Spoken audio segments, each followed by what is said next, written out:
ओम नमः शिवाय। राधे राधे एवरीवन। आज की वीडियो में मैं आपको संतान सप्तमी की व्रत कथा सुनाऊंगी।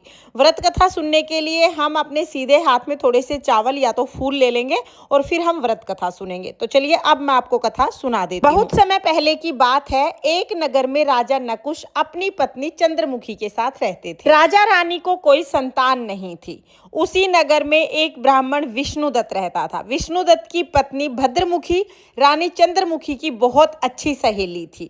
दोनों सहेलियां हमेशा साथ रहती थी। एक दिन रानी चंद्रमुखी अपनी सहेली भद्रमुखी के साथ यमुना नदी के तट पर गई। वहां जाकर उसने देखा कि बहुत सारी महिलाएं भगवान शिव शंकर, माता पार्वती और गणेश जी की मिट्टी की मूर्तियां बनाकर पूजन कर रही हैं।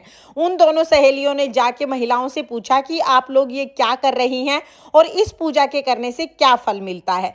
तब उन महिलाओं ने बताया कि हम संतान सप्तमी का व्रत कर रही हैं और इस व्रत में भगवान शिव शंकर और माता पार्वती का पूजन किया जाता है। इस व्रत के करने से उत्तम संतान की प्राप्ति होती है। रानी चंद्रमुखी और उसकी सहेली भद्रमुखी ने वहीं पर संकल्प किया कि हम दोनों भी संतान सप्तमी का व्रत करेंगे। अब रानी कभी संतान सप्तमी का व्रत करती और कभी भूल जाती, लेकिन ब्राह्मणी भद्रमुखी हमेशा संतान सप्तमी का व्रत करती थी। कुछ समय के बाद दोनों की मृत्यु हो गई। अगले जन्म में ब्राह्मणी ने मुर्गी के रूप में जन्म लिया और रानी ने बंदरिया के रूप में जन्म लिया। मुर्गी की योनि में जन्म लेने के बाद भी ब्राह्मणी को संतान सप्तमी व्रत की महिमा याद थी।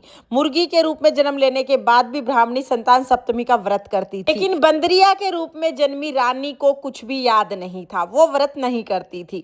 थोड़ी दिनों बाद उन दोनों की भी मृत्यु हो गई। अगले जन्म में मुर्गी ने दोबारा ब्राह्मण की कन्या के रूप में जन्म लिया और उसका विवाह अग्निवीर से हो गया। और उधर राजकुमारी जो थी, जिसने बंदरिया का जन्म लिया था, बंदरिया के बाद राजकुमारी ने दोबारा राजा के घर में जन्म लिया और उसका विवाह राजकुमार पृथ्वीराज से हुआ। इस जन्म में भी दोनों सहेलियां थी। रानी को कोई भी संतान नहीं थी। संतान ना होने की वजह से रानी बहुत ज्यादा दुखी थी, लेकिन ब्राह्मणी को 8 पुत्र थे। ब्राह्मणी इस जन्म में भी संतान सप्तमी का व्रत करती थी, जिसकी महिमा से उसको 8 पुत्रों की प्राप्ति हुई। बहुत समय के बाद रानी को एक पुत्र की प्राप्ति हुई। पुत्र को जन्म दिया, लेकिन पुत्र रोगी पैदा हुआ और कुछ समय बाद ही पुत्र की मृत्यु हो गई। अब रानी पुत्र के वियोग में बिल्कुल टूट चुकी थी। इधर रानी की सहेली ब्राह्मणी अपने 8 पुत्रों को लेकर रानी से मिलने आई। ब्राह्मणी के 8 पुत्रों को देखकर रानी को बहुत ज्यादा ईर्ष्या हुई।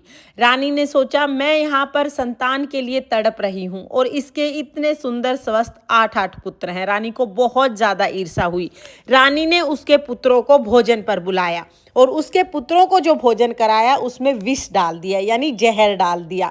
लेकिन भगवान शिव शंकर और माता पार्वती की कृपा से उन 8 को कुछ भी नहीं हुआ। वो विष भी उनका कुछ नहीं बिगाड़ पाया।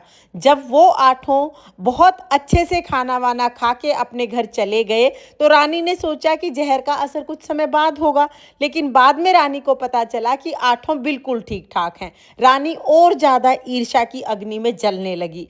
अब रानी ने अपने सेवकों से कहकर 8 पुत्रों को उठवा लिया और जमुना नदी में फिकवा दिया। नदी का प्रवाह बहुत तेज था, लेकिन संतान सप्तमी के व्रत के प्रभाव से और भगवान शिव शंकर, माता पार्वती की कृपा से उन 8 को कुछ भी नहीं हुआ। वो हरी हरी करते हुए यमुना नदी से बाहर निकल आए। जब रानी को पता चला तो रानी दोबारा द्वेष की अग्नि में जलने लगी। रानी ने और भी बहुत सारे उपाय किए उन 8 को मरवाने के लिए, लेकिन उन 8 बच्चों का बाल भी बांका नहीं हुआ। अब हार के रानी अपनी सहेली ब्राह्मणी के पास गई और जाके सारी बात ब्राह्मणी को बता के हाथ जोड़ के अपनी गलती के लिए माफी मांगी और पूछने लगी कि सहेली, तुम्हें ऐसा कौन सा वरदान प्राप्त है कि तुम्हारे 8 पुत्रों को दीर्घायु प्राप्त हो गई है, उनका कोई बाल भी बांका नहीं कर सकता। तब ब्राह्मणी ने संतान सप्तमी व्रत के विषय में बताया और पिछले जन्म की पूरी कहानी रानी को याद दिलाई। ब्राह्मणी ने कहा कि तुम भी संतान सप्तमी का पूरी विधि पूर्वक व्रत करो, भगवान शिव शंकर, माता पार्वती का पूजन करो। भगवान की कृपा से तुम्हें बहुत सुंदर संतान की प्राप्ति होगी और उसे दीर्घायु प्राप्त होगी। रानी ने अपनी सहेली की बात मानी और महल में जाकर संतान सप्तमी का विधि पूर्वक व्रत किया। भगवान शिव शंकर, माता पार्वती की कृपा से रानी को एक बहुत ही सुंदर पुत्र रत्न की प्राप्ति हुई। रानी ने सभी सुखों को भोगा और आजीवन संतान सप्तमी का व्रत किया। हे भगवान शिव शंकर, हे माता पार्वती, जैसे रानी को पहले कष्ट भोगने पड़े वैसे किसी को भी कष्ट ना भोगने पड़े, और जैसे बाद में उसे पुत्र रत्न की प्राप्ति हुई वैसे सबको पुत्र रत्न की प्राप्ति हो, सबको संतान की प्राप्ति हो। इस कहानी को कहते सुनते हुकारा भरते सब पर अपनी कृपा दृष्टि बनाए रखना और सबकी संतान को दीर्घायु प्रदान करना। ये थी संतान सप्तमी की व्रत कथा। अब इसके बाद हम एक गणेश जी की कथा जरूर सुनेंगे। तो चलिए अब मैं आपको गणेश जी की कथा सुना देती हूँ। एक बार एक गांव में एक बुढ़िया रहती थी। बुढ़िया अंधी थी, बुढ़िया को कुछ भी दिखता नहीं था, लेकिन बुढ़िया रोजाना गणेश जी की पूजा करती थी। बुढ़िया की पूजा से खुश होकर एक दिन गणेश जी उसके सामने आए और बोले, हे बूढ़ी माई, मैं तुम्हारी पूजा से बहुत प्रसन्न हूँ, तुम जो मांगना चाहती हो वो मांग लो। बुढ़िया बोली, हे गणेश जी महाराज, मैं तो सिर्फ पूजा करना जानती हूँ, मांगना तो मैं नहीं जानती। गणेश जी बोले, कोई बात नहीं, मैं कल फिर आऊंगा, तुम अपने बेटे बहू नाती रिश्तेदार सबसे पूछ कर मांग लेना। बुढ़िया बोली, ठीक है। अब गणेश जी अंतर्ध्यान हो गए। बुढ़िया सीधा अपने बेटे के पास गई, जाके सारी बात बताई और कहा, बता बेटा मैं क्या मांगू। उसका बेटा बोला, माँ धन मांग ले, धन, इतना धन मांग ले कि तेरी सातों पीढ़ी बैठी खाएं। बोली, ठीक है बेटा, बात तो तेरी ठीक है। अब बुढ़िया अपनी बहू के पास गई, जाके बोली, बता बहू क्या मांगू। बहू बोली, क्या करोगी धन का, असली धन तो पोता पोती होते हैं, अपने लिए पोता मांग ले, आपका जन्म सुधर जाएगा। बोली, बात तो तुम्हारी भी ठीक है। अब बुढ़िया अपनी पड़ोसन के पास गई। पड़ोसन बुढ़िया की बहुत अच्छी सहेली थी। सहेली बोली, क्या करेगी धन का और क्या करेगी पोते का, अपनी आंखें मांग ले, आंखें, तेरा जन्म सफल हो जाएगा। बोली, बात तो तुम्हारी भी ठीक है।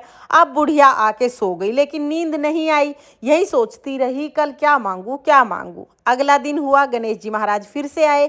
गणेश जी महाराज बोले, मांग बुढ़िया, क्या मांगना है। बुढ़िया बोली, गणेश जी महाराज, मांगना तो मैं ना जानूं, पर अगर आप मेरी पूजा से प्रसन्न हैं और कुछ देना चाहते हैं तो बस इतना दे दो कि मैं अपने बड़े से महल में सोने के पालने में अपने पोते को अपनी आंखों से झूलते हुए देखूं। तो गणेश जी महाराज तो ठाके मार मार के हंसने लगे।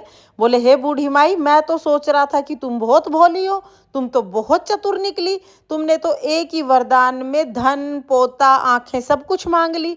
हंसते हंसते गणेश जी तथास्तु कह के अंतर्ध्यान हो गए। जो जो बुढ़िया ने मांगा वैसे ही हो गया। बहुत सारा धन, महल, पोता, आंखें, सब कुछ बुढ़िया को मिल गई। हे गणेश जी महाराज, जैसे आपने बुढ़िया की सुनी वैसे सबकी सुनना, जैसे बुढ़िया के घर को अन्न धन से भरा वैसे सबके अन्न धन से भरना और सबकी मनोकामना पूर्ण करना। इस कहानी को कहते सुनते हुकारा भरते सब पे अपनी कृपा दृष्टि बनाए रखना। ये थी गणेश जी की कहानी। इस तरह से हमारी संतान सप्तमी व्रत की कथा पूर्ण होती है। कथा सुनने के बाद जो हमने हाथ में फूल और चावल लिए हैं वो हम भगवान के चरणों में समर्पित कर देंगे और बाकी हम जल के लोटे में डाल देंगे। इस तरह से हमारी कथा पूर्ण हो जाएगी। कथा के बाद फिर हम आरती कर लेंगे। फ्रेंड्स, आपको ये संतान सप्तमी की व्रत कथा कैसी लगी कमेंट करके ज़रूर बताना। और अगर ये वीडियो आपको पसंद आई हो, वीडियो आपके लिए थोड़ी बहुत भी यूजफुल हो, तो प्लीज़ वीडियो को लाइक कर देना और चैनल को सब्सक्राइब कर लेना। तो फिर मिलते हैं किसी और वीडियो में, तब तक के लिए ओम नमः शिवाय, राधे राधे।